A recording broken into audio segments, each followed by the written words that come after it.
Before the United States was the country we know it as today, the land was made of various colonies that formed from various countries' ideas and beliefs. Other countries would send people to the newly founded America to claim the land in the name of the sending country.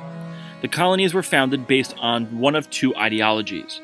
First was the proprietary colony, in which the colony was given to people who would lead a group to the New World, set up, and run for themselves.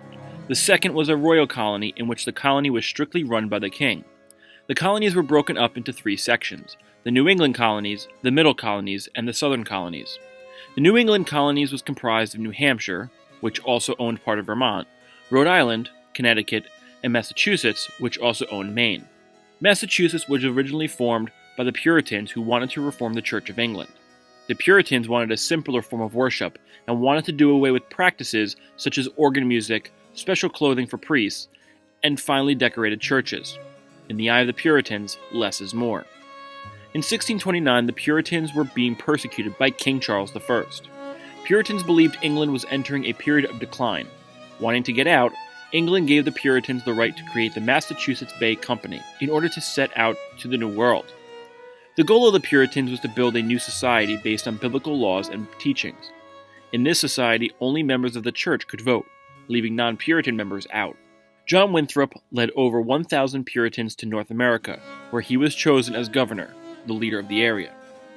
The Massachusetts colony prospered, bringing over 15,000 people from England over the next 10 years. This time period was known as the Great Migrations, with most people settling in Boston. Shortly after the settlement of the Massachusetts colony, the Connecticut colony was founded. Not everyone in the Massachusetts colony wanted to be governed by religion. In 1639, Thomas Hooker took 100 settlers west and settled in a town called Hartford. Here, the Fundamental Orders of Connecticut was created. This outlined the plan of government for Connecticut. Under this, all men who were property owners could vote and limited the power of the governor. It was not until 1662 when Connecticut, which was comprised at that point of 15 towns, was formally recognized as a colony by the King of England. Around 1635, Roger Williams of Massachusetts believed in the separation of church and state, and that the Puritan leaders had too much power. Williams believed in religious tolerance, the idea that people should be allowed to practice their own beliefs, something non-Puritans were not allowed to do freely in Massachusetts. Williams was an outspoken advocate for this change, and as a result was ordered to leave Massachusetts.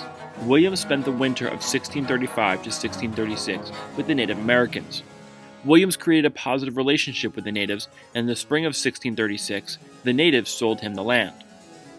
Under England, the colony of Rhode Island was established. Promoting complete freedom of religion, many settlers left Massachusetts to go to Rhode Island. Wanting to set up a fishing colony, John Mason set out to found the New Hampshire colony in 1639. However, before he could set out to go to the area, he died. In 1642, the land was taken over by Massachusetts and sold to the King of England in 1679.